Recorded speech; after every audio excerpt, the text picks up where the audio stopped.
رحم اللہ من قرأ الفاتحہ۔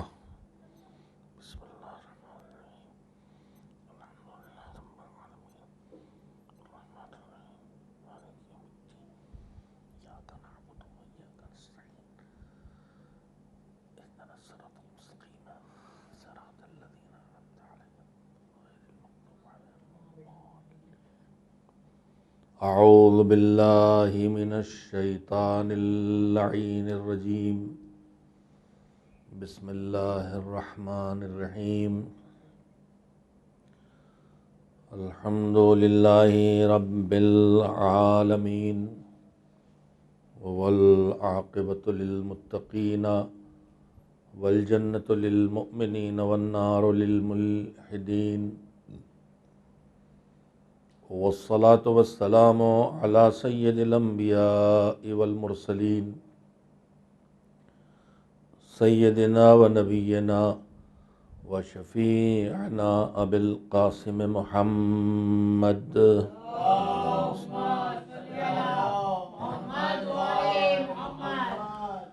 و آلہ الطیبین الطاہرین المعصومین المظلومین، واللعنۃ الدائمۃ الباقیۃ علی اعدائہم اجمعین من الآن الی یوم الدین۔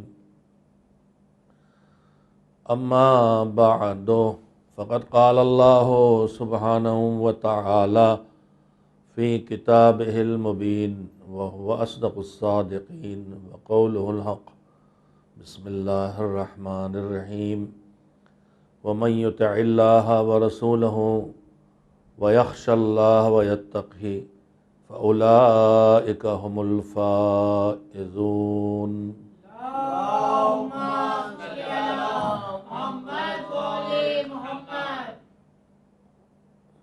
اسلام دین عقیدہ و عمل ہے۔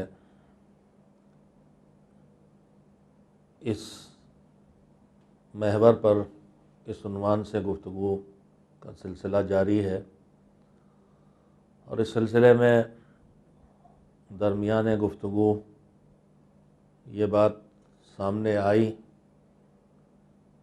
کہ پورے نظام اسلام کا محور تو عقیدہ ہے، ایمان ہے، اور اس کا نتیجہ جو سب نگاہوں کے سامنے ہے وہ عمل ہے، لیکن اس کے ساتھ ساتھ ایک تیسرا پہلو ہے زندگی کا جسے اسلام بہت اہمیت دیتا ہے، اور وہ ہے اخلاق انسانی، ہمارے عقائد، ہمارے اعمال اور ہمارا اخلاق۔ اسلام دین عقیدہ بھی ہے، دین عمل بھی ہے، دین اخلاق بھی ہے، اور اس کے بعد ان بنیادوں سے نکل کے نہ جانے کتنے پیغامات اور کتنے پہلو سامنے آتے ہیں۔ اسلام دین اخلاص ہے، اسلام دین توکل ہے، اسلام دین اطاعت ہے، اسلام دین سلامتی ہے، اسلام دین برادری ہے، اسلام دین مساوات ہے، اسلام دین انصاف ہے، اسلام دین اعتدال ہے، اسلام دین شعور و بصیرت ہے، اسلام دین صداقت ہے، اسلام دین عقل ہے، اسلام دین حق ہے، اسلام دین حقانیت ہے۔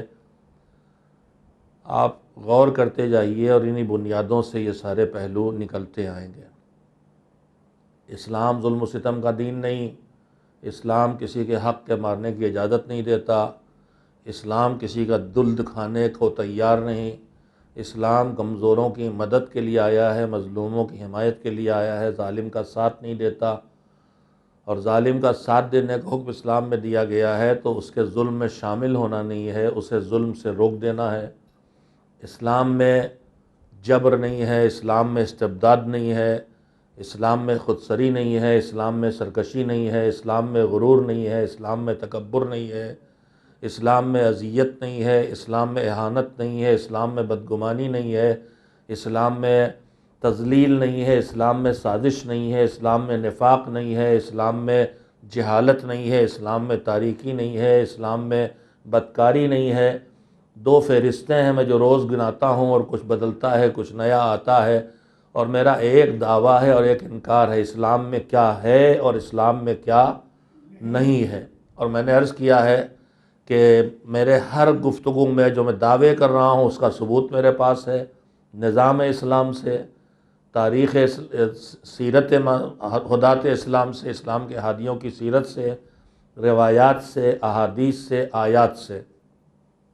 اور جن چیزوں کا انکار کرتا ہوں، اگر کوئی کہتا ہے اسلام میں قساوت ہے، اگر اسلام میں کوئی کہتا جبر و استبداد ہے، اگر اسلام میں کوئی کہتا عورتوں پر ظلم ہے، تو وہ ثابت کرے ہم انکار کر رہے ہیں، وہ دعویٰ کر رہا ہے۔ یہ کل گفتگو میں نے آپ حضرات کی خدمت میں کی تھی۔ میں آج آپ کی خدمت میں اسی سلسلے گفتگو کو آگے بڑھاتے ہوئے، محور وہی ہے گفتگو کا، اسلام دین عقیدہ و عمل، اور عقیدہ اور عمل کا فاصلہ ممکن نہیں ہے۔ ایمان اور عمل، عقیدہ اور عمل، علم اور عمل، عمل کا رشتہ ان تینوں چیزوں سے ہے، عقیدے سے بھی ہے۔ جب کوئی عقیدہ کہیں آدمی کے ذہن میں مضبوط جگہ بنائے گا تو اسے عمل کی راہ پہ لائے گا۔ البتہ عقیدہ عمل کی راہ پر لانے کی گارنٹی نہیں ہے۔ میرے الفاظ پہ یہاں سے توجہ دیں، علم بھی عمل سے جڑا ہے، علم آئے گا تو عمل کو لائے گا، عقیدہ آئے گا تو عمل کو لائے گا، ایمان آئے گا تو عمل کو لائے گا۔ اس سلسلے میں 1-2 روایتیں آپ کی خدمت میں عرض کر دوں کہ ایمان اور عمل کے درمیان فاصلہ ممکن نہیں ہے۔ میں نے پرسوں یا کل شب میں اپنے چھٹے امام حضرت جعفر صادق علیہ السلام کا ارشاد آپ کی خدمت میں پیش کیا تھا کہ ایمان ہے دعویٰ، میں مانتا ہوں، میں اللہ کو مانتا ہوں، نبی کو مانتا ہوں، قرآن کو مانتا ہوں، قیامت کے عقیدے کو مانتا ہوں، امامت کو مانتا ہوں۔ اور جب آدمی دعویٰ کرتا ہے تو پھر اسے اس کا ثبوت دینا پڑتا ہے۔ کفر ہے انکار، میں نہیں مانتا، میں محمد کو نہیں مانتا صلی اللہ علیہ وسلم، میں عیسیٰ کو نہیں مانتا علیہ السلام، میں خدا کا نہیں مانتا۔ جو کہہ رہا ہے میں نہیں مانتا، اس سے کسی دلیل نہیں مانگی جائے گی، تم نہیں مانتے ہو تو ثابت کرو کہ تم نہیں مانتے ہو۔ جو کہہ رہا میں مانتا ہوں، اس سے دلیل مانگی جائے گی کہ خدا کو مانتے ہو تو ثابت کرو، رسول کو مانتے ہو تو ثابت کرو۔ تو امام نے فرمایا میں باتیں دہراتا اس لیے ہوں تاکہ ذہنوں میں جگہ بنا لیں اور زندگی میں اپنا اثر دکھائیں۔ اگر ہم آپ دعوے دار ہیں، ہم شیعہ ہیں، ہم حسینی ہیں، ہم مولائی ہیں، ہم اثنا عشری ہیں، ہم اہل بیت کے محب ہیں، ہم اہل بیت کے چاہنے والے ہیں، ہم مسلمان ہیں، ہم مومن ہیں، ہم عزادار ہیں، ہم حسینی ہیں، ہم جعفری ہیں، ہمارے پاس ڈھیروں دعوے ہیں، تو پھر امام کہہ رہے ہیں کہ دعویٰ زبانی کافی نہیں ہوتا، دعوے کا ثبوت دینا پڑتا ہے۔ اگر تم مولائی ہونے کا دعویٰ کر رہے ہو تو اس کا ثبوت دو، جعفری ہونے کا دعویٰ کر رہے ہو تو ثبوت دو، حسینی ہونے کا دعویٰ کر رہے ہو تو ثبوت دو، مسلم ہونے کا دعویٰ کر رہے ہو تو ثبوت دو، مومن ہونے کا دعویٰ کر رہے ہو تو ثبوت دو۔ اور دعوے جتنے کرو گے جو ایمان سے جڑے ہوں گے، ان سارے دعووں کے ثبوت کا نام ہے عمل۔ اگر دعویٰ ہے موحد ہونے کا، مسلم ہونے کا، تو سجدہ اس کا ثبوت ہے۔ اگر دعویٰ ہے خدا کو ماننے کا تو عبادت اس کا ثبوت ہے۔ اگر دعویٰ ہے صاحب ولایت و امامت، اقرار امامت و ولایت کا کہ میں امامت والا ہوں، میں ولایت والا ہوں، تو اس کا دعویٰ ہے ان کی اطاعت کا۔ دعویٰ بغیر دلیل کے قبول نہیں کیا جاتا۔ ہمارے چوتھے امام حضرت زین العابدین علیہ السلام، صلوات بھیجنا تو بھیجیں، سنیں میرے جوان سنیں، چوتھے امام نے فرمایا، وہ چوتھے امام کہ جو نہ ہوتے اور ان کی خدمات نہ ہوتی تو کربلا کا اتنا بڑا واقعہ، اتنا بڑا حادثہ جس کا اہتمام نہ جانے کب سے تھا، خلقت کائنات کے ابتدائی مرحلوں سے، وہ کربلا کا واقعہ وہیں کربلا میں دفن ہو گیا ہوتا۔ یہ زین العابدین تھے ایک طرف اور زینب کبریٰ تھی دوسری طرف، جنہوں نے اس کربلا کے واقعے کو شہدائے کربلا کے ساتھ کربلا میں دفن نہیں ہونے دیا، اسے عالمی سطح پہ پھیلا دیا۔ چوتھے امام کا ارشاد ہے کہ سب سے زیادہ ناپسندیدہ ہیں وہ لوگ ہماری نگاہ میں سنے، وہ لوگ جو مولائی ہونے کا دعویٰ کرتے ہیں۔ ہم سب دعوے دار ہیں حسینی، ہم اپنے کو حسینی، مولائی، جعفری، شیعہ، اثنا عشری، محب اہل بیت، مسلم، مومن سب کہتے رہتے ہیں بدل بدل کے۔ تو اب امام کا جملہ سنیے، امام نے فرمایا کہ سب سے زیادہ ناپسندیدہ ہیں وہ لوگ جو ہم اہل بیت کے ماننے کا اقرار کرتے ہیں لیکن ہماری سیرت کو نہیں اپناتے اور ہماری بات کو نہیں مانتے۔ یہ چوتھے امام کا جملہ ہے کہ ہمیں مانتے ہو لیکن ہماری بات کو نہیں مانتے۔ وہ ہیں امام، ان کی بات ہے دین، وہ ہیں ولی، ان کی بات ہے ان کی اطاعت کا، جو ہمیں مانے مگر ہماری باتوں کو نہ مانے، ہماری سیرت کو اپنائے، وہ سب سے زیادہ ہمیں ناپسندیدہ ہیں۔ ایمان و عمل، عقیدہ و عمل، علم و عمل، یہ جڑے ہوئے رشتے ہیں۔ ایمان کو عمل سے الگ نہیں کیا جا سکتا، علم کو عمل سے الگ نہیں کیا جا سکتا، عقیدے کو عمل سے الگ نہیں کیا جا سکتا۔ عقیدہ بغیر عمل، علم بغیر عمل، ایمان بغیر عمل کے ویسے ہے جیسے مچھلی کو پانی سے نکال لیا جائے، پھر نہیں بچنے والی۔ وہی صورتحال اس رشتے کی ہے جسے ہم آپ نہیں محسوس کرتے ہیں۔ ہم سمجھتے ہیں ایمان ہمارا کسی سیف پہ رکھا ہے، اسے کچھ نہیں بگاڑ سکتا۔ ایمان کو گناہ کھا کے مٹا سکتے ہیں۔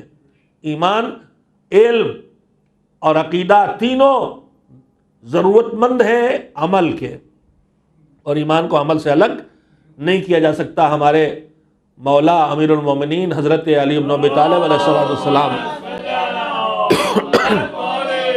کے ارشادات کا ایک مجموعہ ہے نہج البلاغہ، جس سے ہم آپ سب واقف ہیں۔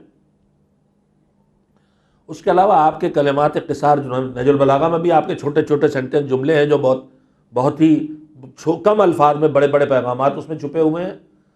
نہج البلاغہ کے 3 پارٹ ہیں، خطبے ہیں، خطوط ہیں مولا کے، اور اس کے بعد چھوٹے چھوٹے جو جملے ہیں جو کلمات قصار کے نام سے جانے جاتے ہیں۔ اس کے علاوہ مولا کی ایک کتاب اور ہے، ایک عالم گزرے ہیں آمودی، اور انہوں نے کتاب مرتب کی ہے، مولا کے چھوٹے چھوٹے جملوں کو جمع کیا ہے۔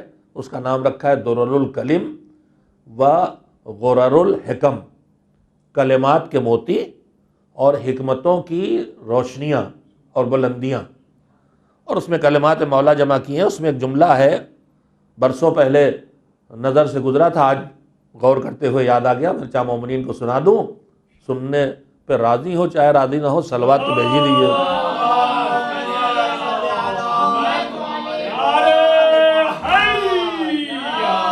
کہنا یہ چاہتا ہوں کہ ہم خالی دعوے دار بن کے نہ رہیں کہ میں شیعہ، میں محب، میں مولائی، میں جعفری، میں ماتمدار، میں عزادار۔ یہ جتنے دعوے ہیں سب کا ثبوت چاہیے، اور ہر ایک کا ثبوت ہے عمل۔ جو دعویٰ اس کا ثبوت اس کا عمل ہے۔ ایمان و عمل کو ایک دوسرے سے الگ نہیں کیا جا سکتا۔ چھٹے امام کا ارشاد میں نے آپ کو سنایا کہ دعویٰ ہے، ثبوت ہے۔ اب امیر المومنین کا ارشاد سنیے، فرمایا الایمان والعمل اخوان توامان ورفیقان لا یفترقان۔ الایمان والعمل، ایمان اور عمل، عمل جو ایمان کے نتیجے میں پیدا ہوا،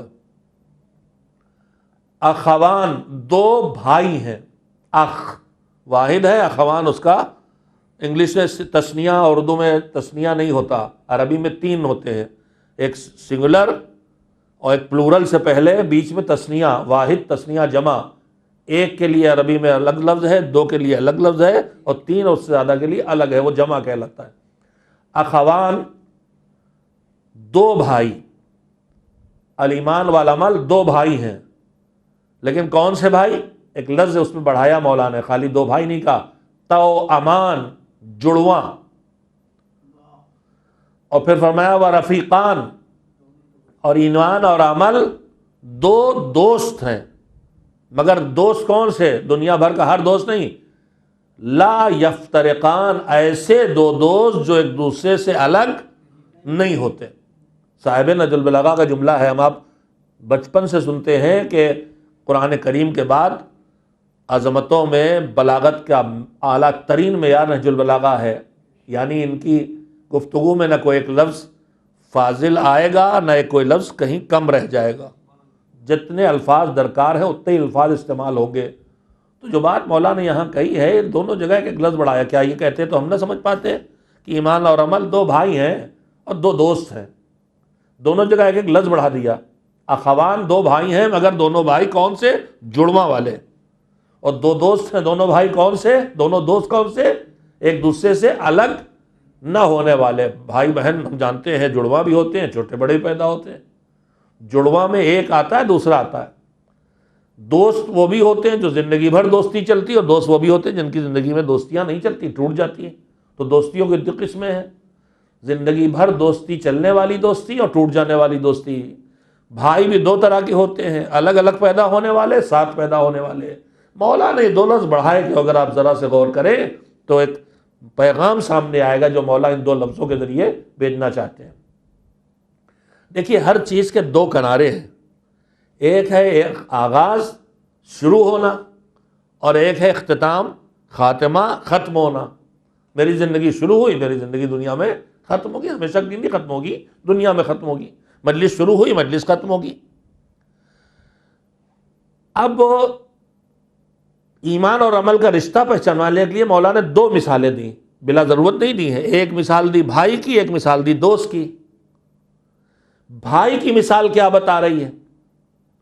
بھائی والی مثال وہ بتا رہی ہے جو دوست والی مثال نہیں بتاتی، اور دوست والی مثال وہ بتاتی ہے جو بھائی والی مثال نہیں بتاتی۔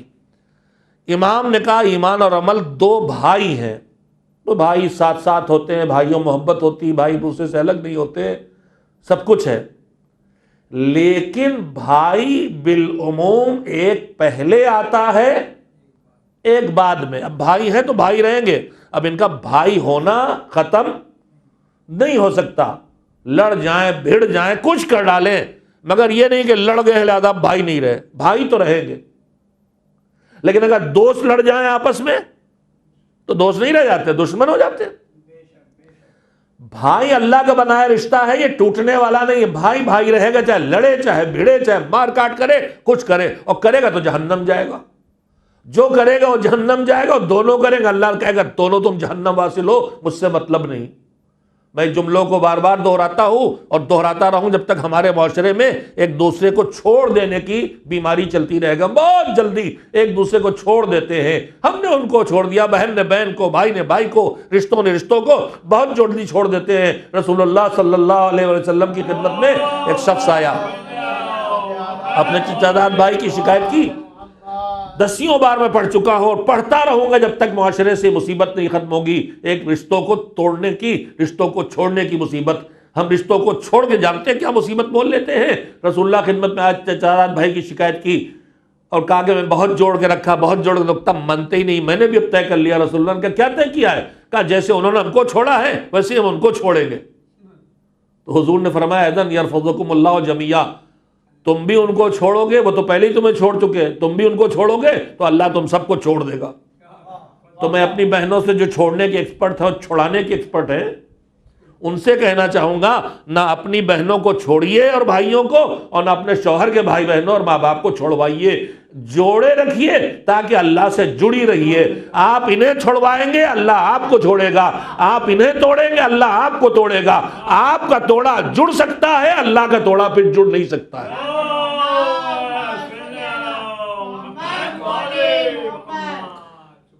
تو بھائی بھائی ہو گئے تو رہیں گے مگر ہوتے نہیں ہیں ساتھ۔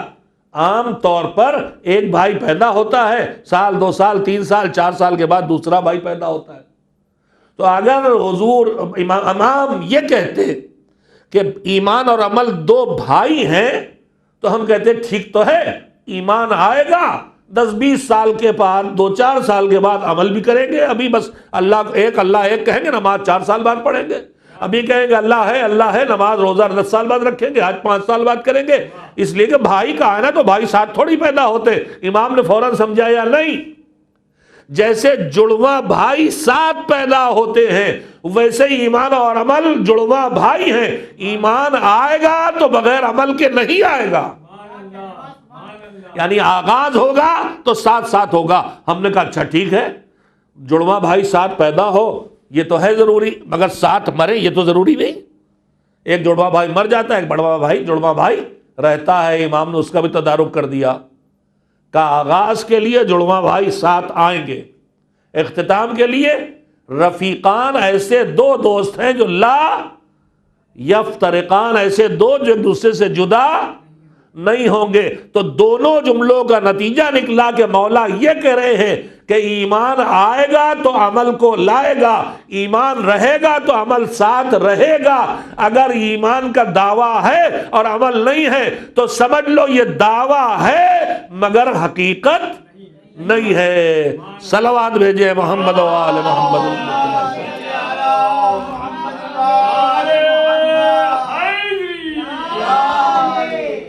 ایمان و عمل کا یہ پکا رشتہ، یہی علم و عمل کا بھی رشتہ ہے، یہی رشتہ عقیدہ و عمل کا ہے۔ یہ سارے رشتے تینوں جگہ۔ اور ان میں ایک چیز اور جو واضح کرنا چاہتا ہوں، ہمارے چھٹے امام حضرت جعفر صادق علیہ الصلوۃ والسلام ایک جملے اور ایک اپنے پیغمبر حضرت رسول اکرم صلی اللہ علیہ وسلم کے ارشاد کے سہارے حضور نے مثال دی، حقیقت کو بیان کیا امام نے اور اس کی مثال دے کے سمجھا گئے رسول اللہ۔ امام نے فرمایا کہ علم جب آتا ہے تو یحتف بالعمل، میں نے کسی جانکاری حاصل کی، دین کو سیکھا، دین کی باتیں سیکھی، تو العلم یحتف بالعمل، علم آتا ہے تو عمل کو آواز دیتا ہے۔ اگر علم کے آنے پر عمل کو پکارتا ہے، اگر عمل نے لبیک کہی اور جیسا علم وہی عمل بھی ہو گیا، ہم نے جانا نماز واجب پڑھنے لگے، روزہ واجب رکھنے لگے، خمس واجب نکالنے لگے، غیبت حرام میں چھوڑ دیا، جو بھی ہمیں معلوم ہوا وہ ہم کر رہے ہیں، خالی معلومات کا خزانہ لے کے ڈیر۔ ابھی کبھی لوگ ہم سے کہتے ہیں کہ مجلسوں میں سال بھر میں اتنا پڑھا جاتا ہے، اتنا پڑھا جاتا ہے، مگر ہم لوگ کیوں نہیں سدھرتے، کیوں نہیں ہماری یہ معلومات ہمارے کام آتی؟ اس کی وجہ یہی ہے کہ پڑھا تو بہت جاتا ہے، سنتے بھی بہت ہیں، نالج بھی ہماری بہت بڑھتی ہے، مگر نالج آتی ہے، علم آتا ہے ایک چیز اور علم کا ٹکنا دوسری چیز ہے۔ علم آتا ہے سیکھنے سے، علم ٹکتا ہے عمل کرنے سے۔ یہ علم ٹکتا اس لیے نہیں ہے کہ عمل نہیں ہوتا۔ امام نے فرمایا العلم والعمل، العلم یحتف بالعمل فإن أجاب وإلا فارتحل عنہ۔ علم آ کے عمل کو آواز دیتا ہے، آیا عمل، اس کے علم کے مطابق عمل ہوا تو ہوا، ورنہ علم بھی چلا جائے گا۔ میں جلدی سنا دینا چاہتا ہوں کہ ایمان و عمل، یہ علم و عمل اور یہ عقیدہ و عمل کے درمیان جو رشتہ ہے، یہ رشتہ دو رشتے ہیں، غور سے توجہ سے سماعت فرمائیں گے۔ ایک رشتہ یہ ہے کہ یہ عمل ایمان کو، عقیدے کو، علم کو بچاتا لاتا بھی ہے۔ علم لانے کا ایک ذریعہ ہی عمل ہے، ایمان لانے کا ایک ذریعہ ہی عمل ہے، عقیدہ لانے کا کہ اچھا عقیدہ ہے، اچھے عمل ہیں۔ ایمان اور علم اور عقیدے کا رشتہ عمل سے دو رشتے ہیں۔ ایک رشتہ ہے علم عمل، علم لاتا ہے، عمل ایمان لاتا ہے، عمل عقیدہ لاتا ہے۔ دوسرا رشتہ یہ ہے کہ عمل ایمان کو بچاتا بھی ہے، علم کو بچاتا بھی۔ ابھی میں نے آپ کے سامنے آدھی روایت پڑھی ہے دوسری پیغمبر خدا حضرت محمد مصطفیٰ صلی اللہ علیہ وسلم سے کہ آئیں گے تو رکیں گے نہیں جب تک عمل نہ کرو۔ تو عمل ہے بچاؤ کا ذریعہ، اچھا ٹھیک ہے عمل بچائے گا، اب لائے گا کیسے؟ سنیے، رسول اللہ صلی اللہ علیہ وسلم نے اس کی مثال دی ہے۔ میں اپنی زبان میں اسے عرض کرتا ہوں کہ ہم لوگ دنیا بھر میں ہر جگہ بسے ہوئے ہیں، ممبئی جیسے شہر میں ماشاءاللہ مجالس ہو رہی اتنی روشنی میں، رونق کے ساتھ۔ رونق تو نہیں ہے اس سال، روشنی ہے بس، اللہ وہ رونق دوبارہ واپس لائے۔ ہماری ان کوتاہی میں روز کہتا ہوں اپنی کوتاہیوں کا حساب کرے، ہر امام بارگاہ کا متولی حساب کرے، ہم سے کیا خطا ہوئی کہ امام بارگاہ بند ہے۔ ہر روزے کا ممبر کا ذمہ دار دیکھے کہ ہم سے کیا غلطی ہوئی، ہر انجمن کا سیکریٹری اور نوحہ خان دیکھے ہم سے کیا کوتاہی ہوئی، ہر نوحہ خان دیکھے، ہر ماتمی دیکھے، ہر عزادار دیکھے، ہر بی بی، ہر مرد، ہر خطیب، ہر ذاکر، تمام وہ ہم لوگ جو اس عزاداری کا حصہ ہے کسی نہ کسی شکل میں، ہم دیکھیں ہم سے خطا کہاں ہوئی ہے کہ یہ نعمت ہم سے چھینی۔ یہ اتنی نعمتیں ہم سے چھن گئیں، ٹھیک ہے اللہ نے اس کی جگہ اپنے کرم سے ہمیں دوسری نعمتیں عطا کر دیں، آن لائن عزاداری ہو رہی وسیع پیمانے پر، مگر اس کی اپنی خصوصیات اور برکات ہیں، اور اس کی اپنی خصوصی مومنین کا جمع ہونے کی جو برکات ہیں وہ برکات تبھی حاصل ہو سکتی ہیں جب فرش اعضاء پہ آ کے ہم بیٹھیں اور سنیں۔ اور میں نے اسی لیے بار بار کہا کہ اگر بڑے بڑے فرش اعضاء نہیں بچھے ہیں تو گھروں میں چھوٹے چھوٹے فرش اعضاء بچھا لو، کم سے کم ایک مجلس فرش اعضاء پہ بیٹھ کے سنو، تاکہ فرش اعضاء کی برکتیں تمہارے پاس آئیں، جن برکتوں میں ملائکہ کا آنا ہے، جن برکتوں میں ائمہ کا آنا ہے، جن برکتوں میں تو خود رسول خدا کی تشریف آوری ہے۔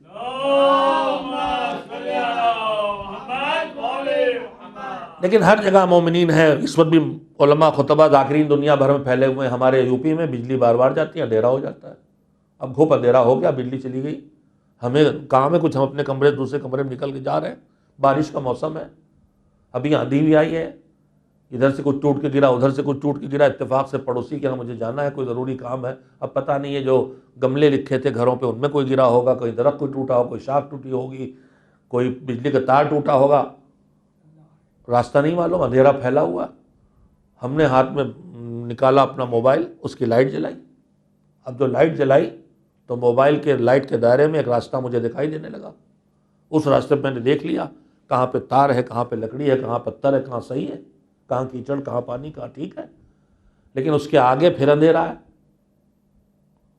آگے مجھے نہیں پتا آگے کیا پوزیشن ہے، تو جو میں شمع لیے کھڑا ہوں یا موم بتی لیے کھڑا ہوں یا ٹارچ لیے کھڑا ہوں یا موبائل لیے آپ کھڑے یا میں کھڑا ہوں، یہ کھڑے ہونے والے دو مزاج کے ہوں گے، ایک وہ ہوں گے جو روشنی کے آگے اندھیرے سے ڈر رہے ہیں کہ کیا معلوم آگے کیا ہو، کہیں آگے کوئی خطرناک سانپ واپ نہ ہو، لہذا جہاں روشنی وہیں کھڑے ہیں، آگے نہیں بڑھتے، توجہ دیں، آگے نہیں بڑھتے کہ پتہ نہیں آگے کیا صورت ہو، کھڑے ہیں وہیں، قدم آگے نہیں بڑھاتے۔ اور ایک وہ ہے کہ اس نے کہا جتنا دکھائی دے رہا یہ تو صاف ہے، اس پہ تو قدم بڑھائیں آگے، تو جو آگے کے اندھیرے سے ڈر کے جتنی روشنی اس میں بھی قدم نہیں بڑھاتے وہ وہیں کھڑے رہیں گے زندگی بھر، لیکن جنہیں جتنی روشنی دکھائی دے رہی اس میں قدم بڑھائیں گے تو جیسے ہی ہم نے ایک قدم آگے بڑھایا روشنی ایک قدم اور آگے بڑھ گئی، ہم نے قدم آگے بڑھایا روشنی قدم آگے بڑھ گئی۔ بس بے عمل گمراہی کی تاریکی سے ڈر کے کھڑا رہتا ہے اور باعمل اپنے ایمان کی روشنی میں آگے بڑھ کے منزل نجات تک پہنچ جایا کرتا ہے۔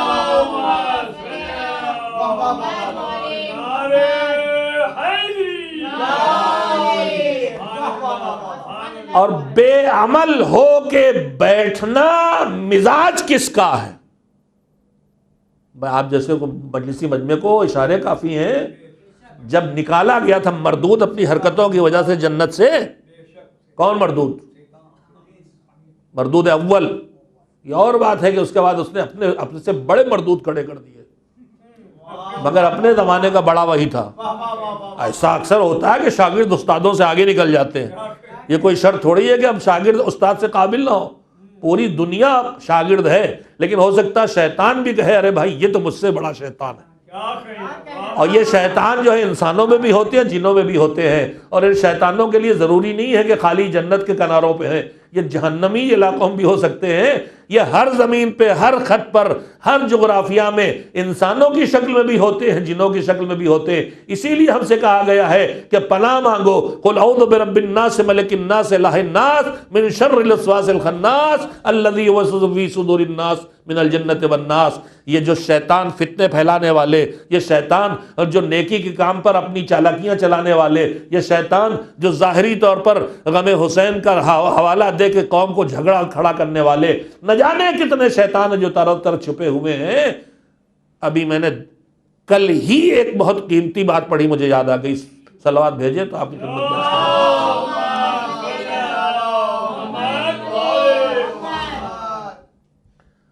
دو سورے ہیں جنہیں معوذتین کہا جاتا ہے، معوذتین کہتے ہیں لوگ، معوذہ نہیں ہے، معوذتین، جن کے ذریعے پناہ لی جاتی ہے۔ تعویذ کہتے ہیں کسی چیز سے پناہ لینے کو، یہ باندھ کے لٹکانے کو نہیں، پناہ لینے کو۔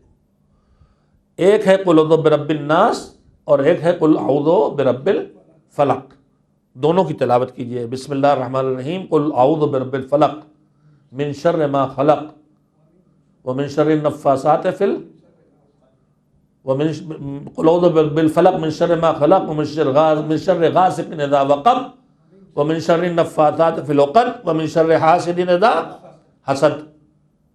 اور دوسرا سورہ کیا ہے؟ قل اعوذ برب الناس ملک الناس الہ الناس من شر الوسواس الذی الخناس الذی یوسوس فی صدور الناس من الجنۃ. دونوں کے فرق کو محسوس کیجئے. قل اعوذ برب الناس، پناہ لیتا ہوں کس کی بارگاہ میں؟ کس کی بارگاہ میں؟ رب الناس، اللہ جو انسانوں کا رب ہے. قل اعوذ برب الناس، اللہ کی بارگاہ میں جو رب ہے ایک. ملک الناس، رب بھی ہے، ملک اور مالک اور بادشاہ اور صاحب اقتدار بھی ہے. پھر تیسرا کیا ہے؟ الہ الناس، جو انسانوں کا الہ اور پروردگار بھی ہے، معبود بھی ہے. تو یہاں پناہ لی اللہ سے، مگر اللہ کے تذکرے 3 بار کیے. توجہ دے، کس کی پناہ لے رہا ہوں؟ برب الناس، جو رب الناس ہے، جو اللہ ہے، الہ ہے، جو ملک ہے، بادشاہ ہے، مالک ہے ایک. 3 بار پناہ لی اس کی بارگاہ میں، ادھر سے ادھر سے ادھر سے. 3 پہلوؤں کا تذکرہ کیا. کاہے سے پناہ لی؟ کتنی چیزوں سے؟ 3. اللہ کا 3 بار تذکرہ کر کے اللہ کی بارگاہ میں پناہ لی. مگر پناہ کس چیز سے لی؟ من شر الوسواس الخناس. پناہ ایک چیز سے لی. کس چیز سے؟ وسوسے سے، جو دلوں کے اندر پیدا ہوتا ہے، جو انسانی سینوں پیدا ہوتا ہے. اور یہ وسوسہ کون پیدا کرتا ہے؟ 2 لوگ. من الجنت، جن بھی پیدا کرتے ہیں وسوسہ دلوں میں، ورغلاتے ہیں، ابھارتے ہیں، اور انسان بھی کرتے ہیں. مگر جو جنوں اور انسانوں کی بلا انسان پہ آتی ہے، وہ بلائیں کتنی ہیں جس سے پناہ لے رہا؟ وہ ایک ہے وسوسہ، دل میں پیدا ہونے والے بے ڈھنگے خیالات. توجہ دیں، میں نے بھی کل ہی بات پڑھی، آج ہی آپ کے سامنے منتقل کر رہا ہوں. تو یہاں پر ایک بلا ہے جس سے پناہ لے رہا، اور وہ ہے وسوسہ. دل کے اندر سے برے برے ذہن و دماغ میں خیالات پیدا ہونا. یہ وسوسہ پیدا کرتا ہے یا شیطان انس یا شیطان جن. سورہ فلق میں کاہے سے پناہ لی؟ بسم اللہ الرحمن الرحیم. قل اعوذ برب الفلق. کس کی بارگاہ پناہ لی؟ رب الفلق. صبح کے پاؤں پھٹنا جسے کہتے ہیں، صبح نمودار ہونا. صبح نمودار کرنے والے رب کی قسم، بس ایک. قل اعوذ برب پناہ لیتا ہوں کس کی بارگاہ میں؟ صبح نمودار کرنے والے کی. وہاں کس کی لی تھی؟ 3 بار پناہ کی بات کی تھی. یہاں کتنی بار ہے؟ قل اعوذ برب الفلق. پھر تو اب بے نہیں آیا نا. کاہے سے؟ من شر ما خلق، اس کی مخلوق کے شر سے. ایک ہو گیا مخلوق کا شر. مخلوق کوئی بھی ہو، اس کا شر کچھ بھی ہو، سب آ گیا. سارے شر آ گئے سمٹ کے. ایٹم بم بھی آ گیا، کورونا بھی آ گیا، پیدائشی آ گیا، بنایا ہوا آ گیا، محلے کے بھائی بھی آ گئے، کمیونٹی کے دادا بھی آ گئے. سب من شر ما خلق. مگر ایک ہی چیز نہیں ہے جس سے پناہ. اور کون چیز؟ اگلی آیت کیا ہے؟ وَمِن شَرِّ غَاسِقٍ، راتوں میں چپکے سے آ کے ستانے والے. میں اپنی زبان آسان سے بول رہا ہوں. یہ دوسری چیز ہو گئی. پھر تیسری چیز کیا ہے؟ وَمِن شَرِّ النَّفَّاثَاتِ فِی الْعُقَدِ، گروہوں میں پھونکنے والیاں. ہاں مزہ آ گیا. میں نے یہی آیت پڑھ کے ترجمہ پڑھا تھا بہت زمانہ پہلے ماہ رمضان میں. تو ایک میڈم بگڑ گئی بری طرح. ہم نے کہا بھائی اس میں یہ جو جادو ٹونے کا کیس ہے، پھونکا پھاکی کا، اس میں اللہ نے پھونکنے والیاں کہا ہے، پھونکنے والے نہیں کہے ہیں. بہت بری طرح بگڑ گئی. دوسری خاتون نے سمجھایا بھائی جاؤ اللہ سے لڑو، مولوی کیا کرے. ہاں یہ من شر النفاسات، یہ تانیث ہے، مؤنث ہے، ورنہ نفاسون ہوتا پھونکنے والوں. مگر پھونکنے والے ہیں ہی نہیں، ہم تو پھکوانے والے ہیں. من شر، میں اپنی بہنوں سے خاص کر کہہ رہا ہوں اس لیے کہ بیماری میں مسلسل دیکھتا ہوں. اہل بیت کا در جسے نصیب ہو وہ باباؤں اور گنڈوں، تعویذوں اور جالیوں پہ جائے، اس سے زیادہ بد نصیب کون ہے؟ کہاں جاتے ہو ان جادو ٹونے والوں باباؤں کے پاس، کہاں جاتے ہو جھاڑ پھونک والوں کے پاس؟ یہ اپنی بوتل کا پانی تمہیں پلا پلا کے اس سے کمائی کر رہے ہیں، اور تم جو ہے اہل بیت کا در چھوڑے ان گنہگاروں، ان مکاروں کے پاس جا رہے ہیں جو دھوکے کے علاوہ کچھ نہیں کر رہے ہیں۔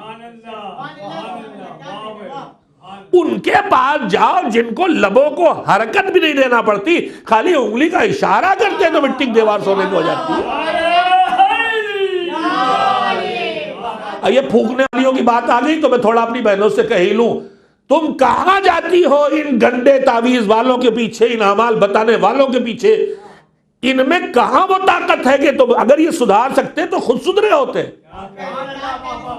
یہ سڑک پہ فٹ پاتھ پہ یہ بابا 420 کر کے بکرا مرغا نہ مانگ رہے ہوتے، یہ آج تک تو تمہارے پیسوں کے محتاج ہیں، تمہیں کیا غنی بنائیں گے، تمہارا کیا ایک مصیبت ہے، کوئی بندھن لگا ہے کھول دیجیے جب مصیبت ہے، کوئی باندھ نہیں لگا، باندھ خالی تمہاری بے دینی کا لگا ہے، تالا تمہاری بے دینی کا لگا ہے، نمازیں تم قضا کرو، خمس تم نہ نکالو، حجاب تمہارے سر پہ نہ آئے، تمہارے میاں بدماشیاں کرتے پھرے، تنگ کرتے پھرے، باندھ کچھ نہیں لگا، روک وہ کچھ نہیں لگی، روک تمہارے اپنے اعمال کی ہے۔ اتنی کڑوی اور کوئی سنائے کبھی نہیں، میٹھی کر لیجیے صلوات سے۔ میں اپنی بہنوں سے یہ کہنا چاہتا ہوں، یہ سب توہمات ہے، اسلام دین عقیدہ و عمل ہے، اسلام دین عملیات نہیں، دین خرافات نہیں، گنڈے تعویذ کا دین نہیں ہے، جدول بنانے کا دین نہیں ہے، 36 72 73 سبحان اللہ ماشاءاللہ رحمان یاسین، جو اس جاہل کی سمجھ میں آیا خاکہ بنایا، آپ کو پکڑا لیا، آپ گھروں ہو کر چلے آئے۔ کسی عالم سے آج تک دیکھا ہے، تک کسی عالم کی کتاب میں دیکھی آج تک یہ چیزیں؟ مگر پیچھے پڑے ہوئے ہیں۔ یہ بیماری خواتین سے مخصوص اس لیے کہا من شر النفاثات فی العقد، گرہوں میں پھونکنے والیوں کے شر سے پناہ لیتا ہوں۔ تو کہے سے پناہ لی؟ قل اعوذ برب الفلق، پناہ کہاں لی؟ اللہ کی بارگاہ میں، مگر ایک ہی بار کہا۔ ناس والے سورے میں کتنی بار تھا؟ 3 بار، اللہ سے پناہ، اللہ سے پناہ، اللہ سے پناہ، مگر رب الناس، ملک الناس، الہ الناس، اور یہاں بس برب الفلق۔ جو رب الفلق کہہ کے ایک کے بارگاہ پناہ لی تو کہے سے پناہ لی؟ من شر ما خلق، اس کی مخلوق میں جہاں جہاں شر ہے سب سے بنا ہو گیا کام، مگر اس شر کے اندر زیادہ شر ہے تو الگ سے۔ وہ من شر غاسق اذا وقب، رات کی تاریکیوں میں چھپ چھپ کے بدماشیاں کرنے والوں کے شر سے پناہ۔ وہ پھر سے من شر النفاثات فی العقد، اب خاص پورے من شر ما خلق کے دائرے میں تو سب آ گیا، جادو ٹونا اور پھونکا پھاکی اور حسد سب آ گیا، مگر یہ اتنے خطرناک ہے کہ ان کا الگ سے تذکرہ کیا گیا۔ وَمِن شَرِّ النَّفَّاثَاتِ فِي الْعُقَدِ، گرہوں پھونکنے والیاں، وَمِن شَرِّ حَاسِدٍ، حسد کے حسد کے شر سے پناہ مانگتا ہوں۔ تو 4 چیزوں سے پناہ مانگی، رات اللہ کی مخلوق کے شر سے، رات کی تاریکیوں میں فتنہ پھیلانے والے، گرہوں پہ پھونکنے والیاں اور حاسد۔ ان چاروں کا شر کتنا بڑا ہو سکتا ہے سوچ لیجئے، مگر یہ بڑا شر بھی اللہ اس کی کہتا پناہ لو، میں ایک بار ہمیں کہہ دو کہ پاؤں پھٹنے کی صلاحیت جو صبح نمودار کرتا اس رب کی قسم ہو گئی بات۔ سورہ ناس میں کتنی چیز سے پناہ ہے؟ صرف ایک چیز سے پناہ ہے، میں نے محنت کی بھی، آپ سے لی بھی ہے، صرف ایک چیز سے پناہ ہے، کہا سے من شر الوسواس الخناس، وسوسہ جو اندر سے پیدا ہوتا ہے، خناس یہ جھکیانا پنا، جھک پنا، یہ بددماغی بدخواہی، یہ جو اندر سے پیدا ہوتی ہے، وسوسہ جو اندر سے پیدا ہوتا ہے، اور اس کو پیدا کون کرتا ہے؟ لوگوں کے دلوں میں، یا جن یا انسان۔ ایک برائی ہے وسوسہ، مگر وسوسے سے پناہ لے رہا اللہ کی بارگاہ میں 3 بار کہہ کے۔ اب وہ 4 برائیاں ہیں، پورے شر دنیا بھی اس میں شامل، حاسد بھی، پھونکنے والیاں بھی، پھر بھی اللہ کی بنا میں ایک بار جاتا ہے، یہ بتانے کے لیے کہ دیکھو دنیا میں جتنے شر پھیلے ہوئے ہیں ان میں سب سے خطرناک شر ہے تمہارے اندر کا وسوسہ، اس وسوسے سے اللہ کی بارگاہ میں پناہ لے لو تو تم نجات یافتہ ہو جاؤ گے۔ دن رات ہمارے ذہن و دماغ وسوسوں کا شکار رہتے ہیں، اور ان وسوسوں کے نتیجے آدمی غلط راہوں پہ جاتا ہے۔ میں نے بات کہتے کہتے پھر بھی اچھا خاصا وقت لے لیا۔ میں کہہ رہا تھا ایمان و عمل عقیدہ و عمل اور علم و عمل کا رشتہ وہ ہے کہ ان کو ایک دوسرے سے الگ نہیں کیا جا سکتا۔ ایمان آئے گا تو عمل لائے گا، جتنا کمزور ایمان ہوگا اتنی بے عملی ہوگی، جتنا مضبوط ایمان ہوگا اتنا ہی عمل آگے بڑھتا جائے گا اور اطاعت کا جذبہ آگے بڑھتا چلا جائے گا۔ اب باقی جو باتیں کہنا ہے کل انشاءاللہ کہوں گا، چند قیمتی باتیں جو آپ سے کہنا چاہتا ہوں۔ میں ان سے بات کر رہا ہوں اب جو صاحبان ایمان بھی ہیں اور صاحبان عمل بھی ہیں۔ صاحب ایمان اور صاحبان عمل لوگوں سے گفتگو کر رہا ہوں کہ خالی ایمان کافی نہیں جب تک اس کے ساتھ عمل نہ ہو، اور خالی عمل کافی نہیں ہے جب تک کہ اس کے ساتھ عمل کے ساتھ وہ صلاحیت نہ ہو عمل کی جو اللہ کی بارگاہ میں عمل کو پہنچا بھی سکے اور قبول بھی کرا سکے۔ مجھے نہیں معلوم کہ یہ لائٹ بدلنا جو اس کس چیز کا اشارہ ہے، کہ آپ مصائب پہ آ جائیے یا کیا ہے، میں نہیں سمجھ سکا۔ ابھی تو میں فضائل پڑھ رہا ہوں، لائٹ مصائب والی کر دی گئی، میں نہیں سمجھ سکا ہوں۔ ایک صلوات بھیجے محمد والا۔ کیا جلدی کم کرنا ہے؟ اچھا نہیں ہے، میں نہیں سمجھا، شاید کوئی پرابلم ہے، چھوٹی کر دیں مجلس۔ ایک صلوات اور بھیجے محمد والا۔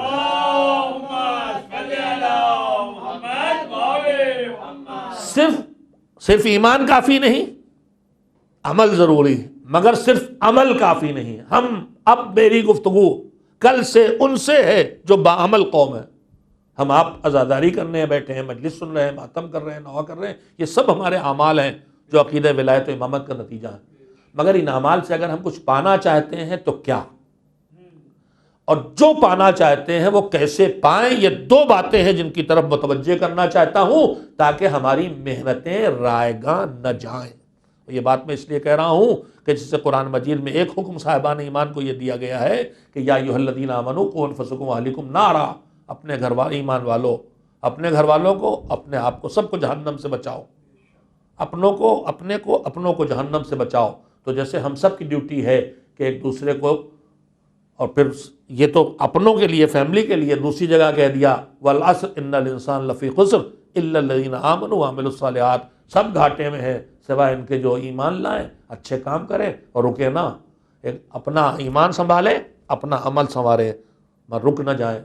تواصوا بالحق، پھر ایک دوسرے کو حق کا راستہ دکھائیں، وصیت کریں، حق کی راہ دکھائیں، حق کی تاکید کریں، اور مصیبتوں پر، احکام خدا کی اطاعت پر، حرام سے بچنے پر، واجب کو انجام دینے پر، مصیبتوں پر جو آدمی کو صبر اور برداشت کرنا پڑتا ہے اس کی بھی ایک دوسرے کو تلقین کریں اور ایک دوسرے کو صبر کی راہ دیں۔ جیسے اس وقت ہمیں صبر کی ضرورت ہے، اپنے جذبات پہ صبر کی ضرورت ہے کہ ہم سے کوئی ایسا عمل صادر نہ ہو جو ہماری مذہب کو، ہماری عزاداری کو کے اوپر کسی طرح کا داغ بننے پائے۔ اس پر تو ترک اولا کا داغ بھی نہیں آنا چاہیے، عزاداری حسنین کا غم ہے۔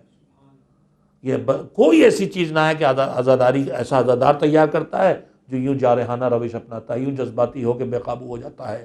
تو میرے عزیزو، کل اور پرسوں انشاءاللہ جو 2 شبیں اس میں کوشش کروں گا کہ کوشش کی جائے کہ ہم ایک دوسرے کی حفاظت کا انتظام کریں، جیسے قرآن نے کہا خود بھی بچو جہنم سے، اپنوں کو بچاؤ۔ اور قرآن نے کہا کہ سب گھاٹے میں ہیں سوائے ان کے جو اچھے بنے، ایمان لائیں، اچھے انسان بنیں، اچھے کام کریں، اور دوسروں کو بھی حق کی راہ دکھائیں، حق کا راستہ چلوائیں، اور دوسروں کو بھی برائی سے بچنے کی صلاحیت دیں، مصیبتوں پہ صبر کی طاقت دینے میں تلقین کریں، مدد کریں۔ اور اسی طرح سے قرآن مجید میں تیسری جگہ ہم کو چونکایا گیا ہے، پیغمبر خدا حضرت محمد مصطفیٰ صلی اللہ علیہ وسلم سے خطاب ہے۔ فرمایا قرآن مجید میں پروردگار عالم نے قل هل ننبئکم بالاخسرین اعمالا الذین ضل سعیہم فی الحیاۃ الدنیا وہم یحسبون انہم یحسنون صنعا۔ اے پیغمبر آپ ان لوگوں سے کہیے، عالم اسلام سے، مسلمانوں سے، صاحبان ایمان سے، قرآن ماننے والوں سے، ان سے کہیے کہ خالی نمازی، روزے دار، عزادار، حاجی بن کے، ظاہر بن کے مطمئن نہ ہو جائیں، ہوشیار رہیں۔ ایک خطرہ ان کے لیے اور ہے، وہ کیا ہے؟ قل هل ننبئکم بالاخسرین اعمالا، ہم بتائیں کہ تمہارے درمیان یہ جو عمل کی دنیا میں ہو، باعمل لوگ ہو، نمازی، روزے دار، حاجی، ظاہر، خدمت گزار، نیکیاں کرنے والے، مہندی اٹھانے والے، ماتم کرنے والے، جلوس نکالنے والے، نیکی کا جذبہ رکھنے والے، ان سے کہہ رہا ننبئکم بالاخسرین اعمالا، تمہارے درمیان جو اپنے اعمال کی دنیا میں سب سے زیادہ گھاٹا اٹھانے والے ہیں ان کے بارے میں بتاؤں؟ یعنی ایمان کے بعد عمل کی منزل میں آ کے بھی آدمی گھاٹا اٹھا سکتا ہے۔ کون ہے وہ لوگ؟ الذین ضل سعیہم فی الحیاۃ الدنیا، یہ وہ لوگ ہیں کہ جنہوں نے دنیا میں بہت کوششیں کی مگر ان کی کوششوں کا رخ غلط ہو گیا اور ان کی کوششیں راہ بھٹک گئی۔ دم لگاتے رہے، پیسہ لگاتے رہے، وقت لگاتے رہے، سب کرتے رہے، مگر سارا زور ادھر لگاتے رہے جو فلاح کا رخ نہیں تھا، نجات کا رخ نہیں تھا۔ وہ سمجھے ہم ادھر دوڑ رہے ہیں جدھر ہم مرکز پہ پہنچ جائیں گے، ٹھکانے پہنچ جائیں گے نجات پہ، مگر ضل سعیہم فی الحیاۃ الدنیا وہم یحسبون انہم یحسنون صنعا، اور وہ یہ سمجھتے رہے کہ ہم بڑے اچھے کام کر رہے ہیں، لہذا ہمیں بعمل بننے کے ساتھ ساتھ چوکنا بھی ہونا ہے کہ ہمارے اعمال ضائع نہ جائیں، ہمارے اعمال خراب نہ ہوں۔ میں اس میں سے ایک جھلکی صرف آپ کو سناؤں کہ ہماری ساری کوششیں، مجلس، ماتم، تعزیہ داری، نماز، روزہ، خدمت خلق، چندہ، کار خیر، تعلیم میں مدد، بیماروں کی مدد، کمزوری کی مدد، یہ ساری چیزیں، ساری کوششیں خطروں کے درمیان ہیں۔ ان خطروں میں سے ایک خطرے کا نام ہے دکھاوا۔ مولا کائنات امیر المومنین حضرت علی بن ابی طالب علیہ السلام، ایک جملہ ہے میں جاتے جاتے سنانا چاہتا ہوں۔ آپ نے بچپن سے ایک تجربہ دیکھا ہوگا کہ جب کمرہ بند کر کے لیٹیں اور کھڑکیاں بند کر لیں اور تیز دھوپ نکلی ہو تو کھڑکیوں سے جو دھوپ کی دراز آتی ہے اس روشنی میں ذرے اڑتے دکھائی دیتے ہیں جو چمکتے ہیں۔ آپ انہیں چھونے جائیں تو چھوتے نہیں ملتے، انہیں پکڑنے جائیں تو بچپن میں بہت کوشش کی پکڑ لیں مگر نہیں پکڑ پائے، مگر دکھائی دیتے ہیں نا۔ وہ ذرہ جو ہے اس کی قیمت حیثیت پہچانیے، اس کو عربی میں کہتے ہیں ہباء منثور۔ ہبا وہ ذرہ، منثور بکھرا ہوا۔ توجہ دیں، مولا نے فرمایا کہ وہ عمل جس میں جو للہیت اور اخلاص نہ ہو، جو عمل اللہ کے لیے خالص نہ ہو، اللہ کے لیے بھی ہے اور اس کے ساتھ نیک نامی کے لیے بھی ہے، جو عمل خالص اللہ کے لیے نہ ہو، حضور مولا فرماتے ہیں کانا ہباء منثورا، وہ اعمال جہاں ملاوٹ ہو گئی کہ یہ خوش ہو جائیں گے، وہ خوش ہو جائیں گے، وہ تعریف کریں گے، وہ اچھا آدمی مانیں گے، وہ نمازی مانیں گے، وہ عزادار مانیں گے، وہ گریا کرنا والا مانیں گے، وہ اچھا نوحہ پڑھنے والا مانیں گے، وہ اچھا خطیب مانیں گے۔ جہاں اللہ کے علاوہ کوئی آیا تو تمہارے یہ سارے اعمال ایسے بیکار اور سبک اور بے فائدہ ہو جائیں گے جیسے سورج کی کرن میں چمکتے ہوئے وہ ذرات دکھائی دیتے جن کا کوئی وجود نہیں ہوتا۔ ایسے سارے اعمال ضائع ہو جائیں گے۔ لہذا جو دن میرے پاس بچے ہیں ان میں کوشش کروں گا کہ وہ اعمال جو انجام دے رہے ہیں ہم ان سے جو پانا چاہتے ہیں اس کی بھی کوالٹی طے کر لیں کہ ہم کہاں نیچے کی چیزیں ڈھونڈ رہے ہیں اور کہاں اوپر کی چیزوں کو ڈھونڈتے ہی نہیں، جو ہمیں جس کا ہدف ہمارا اپنے اعمال کا ہونا چاہیے، اپنی نمازوں کا، روزے کا، عزاداری کا، مجلس کا، ماتم کا، نظر کا، نیاز کا، فاتحے کا، جو ہمارا ہدف ہونا چاہیے کہ ہم کیا پانا چاہتے ہیں وہ ہمارا نہیں ہوتا۔ میں کل عرض کروں گا انشاءاللہ، اور اگر ہوتا بھی ہے تو ہم ویسے کیا کرتے ہیں کہ وہاں تک ہمیں پہنچا سکے۔ یہ دو موضوع رہیں گے میرے انشاءاللہ، اگر اللہ کی طرف سے توفیق شامل حال رہی تو آپ حضرات کی خدمت میں عرض کروں گا۔ جو پانا چاہتے ہیں اس کے لیے وہی کوالٹی نبھانا پڑتی ہے۔ اب پانے کی آخری منزل ہے رضا پروردگار، تفصیل کل سناؤں گا۔ آخری منزل جو انسان دنیا میں حاصل کرنے کے لیے کچھ کرتا ہے وہ ہے اللہ کی رضا، اور اس سے بڑی کوئی چیز نہیں ہے۔ سید الشہداء جن کے غم کے لیے ہم یہاں بیٹھے ہوئے ہیں، انہوں نے میدان عرفات میں، عرفہ کے دن حج کے دوران میدان عرفات میں جو دعا پڑھی ہے، جو ہم 9 ذی الحجہ کو سب لوگ پڑھتے ہیں چاہے حج پہ جائیں چاہے نہ جائیں، اس طویل دعا میں اختتامی حصے میں مولا کا ایک جملہ ہے کہ ماذا وجدا من فقدک، پروردگار جس نے سب کچھ پا لیا، نام بھی، عزت بھی، دولت بھی، اولاد بھی، سب کچھ پا لیا لیکن تجھے نہ پایا، اس نے کچھ نہ پایا۔ وَمَا الَّذِي فَقَدَ مَنْ وَجَدَكَ، مالک جس نے سب کھو دیا، اولاد بھی چلی گئی، گود کے پالے بھی ذبح ہو گئے، پھوپھیوں، بہنوں، بیٹیوں کے سروں سے چادریں بھی چھن گئی، خیمے بھی جل گئے، کانوں کی لویں پھاڑ پھاڑ کے بندے بھی چھین لیے گئے، انگلیاں کاٹ کاٹ کے انگوٹھیاں بھی اتار لی گئی، میدان کربلا میں حسین پہ ظلم زندگی پہ نہیں تھا، بعد شہادت بھی تھا، گھوڑے سے پامال تو کیا ہی گیا تھا، مگر ظالموں نے اس سے پہلے بھی ظلم کیا ہے۔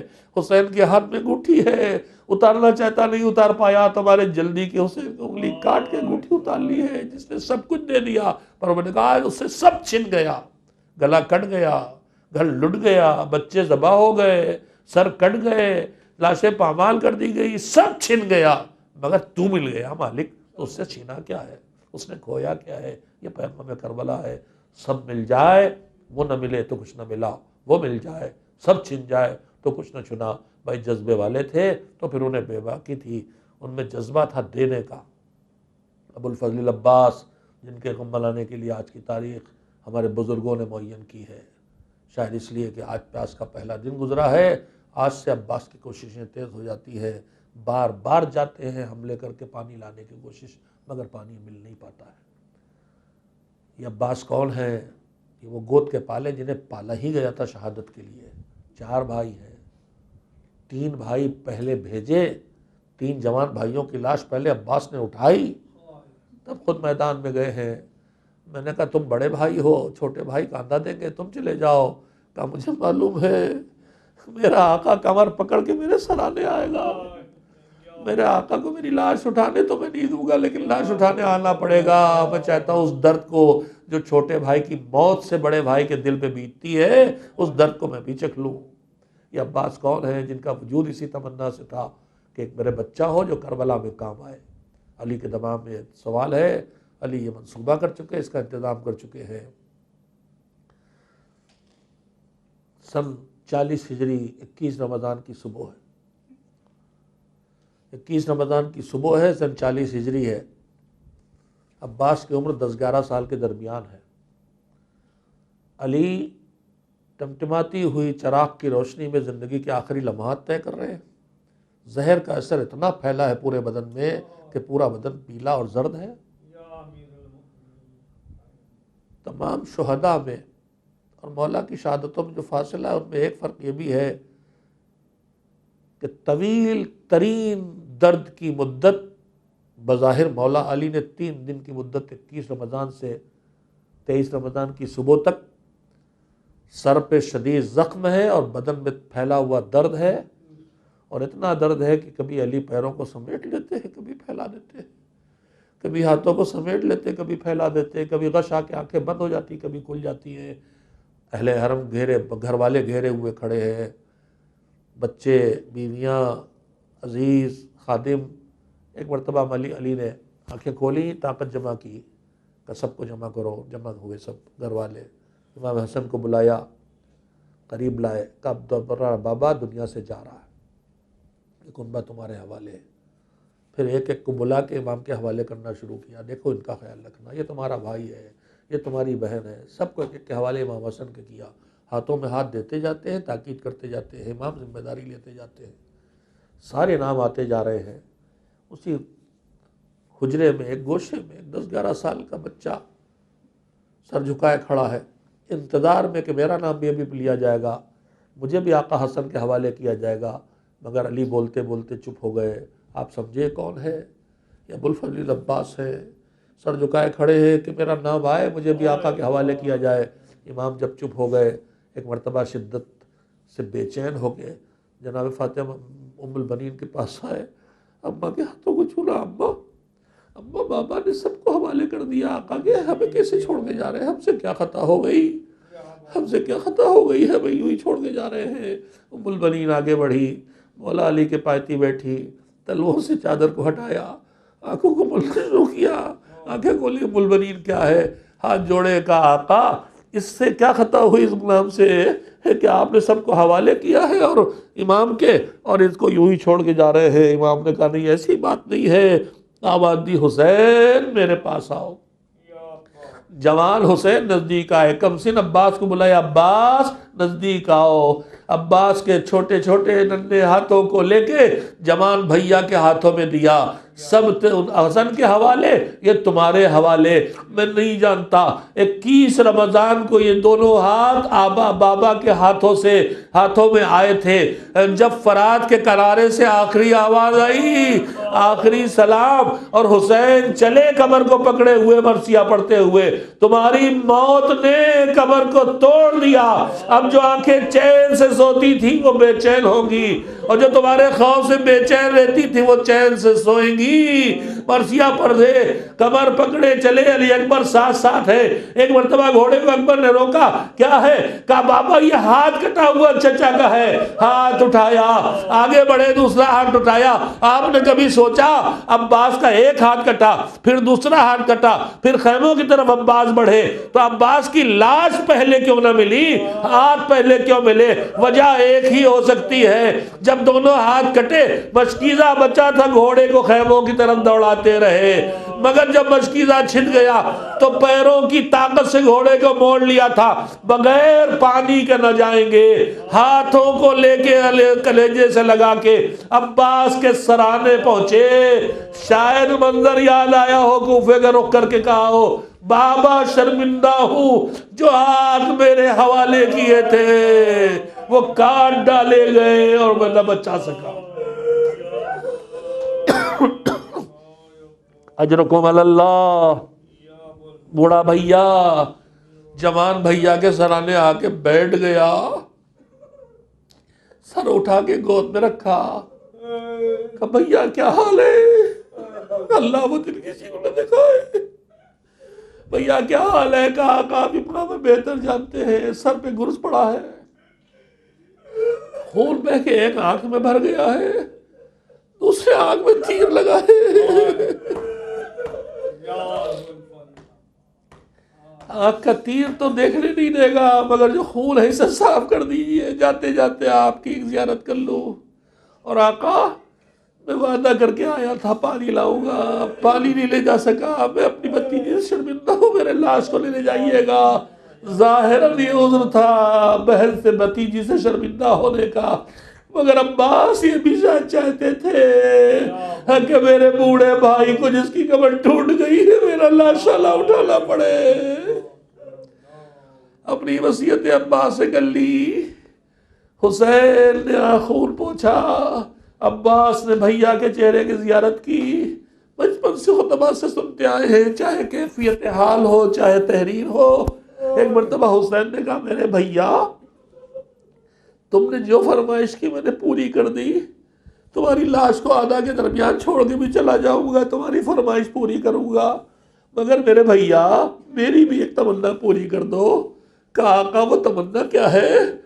کہا میرے بھیا تم نے جب سے آنکھ کھولی مجھے آقا کہہ کے پکارا، کبھی بھائی کہہ کے پکارا، جاتے جاتے ایک مرتبہ بھیا کہہ کے پکار لو۔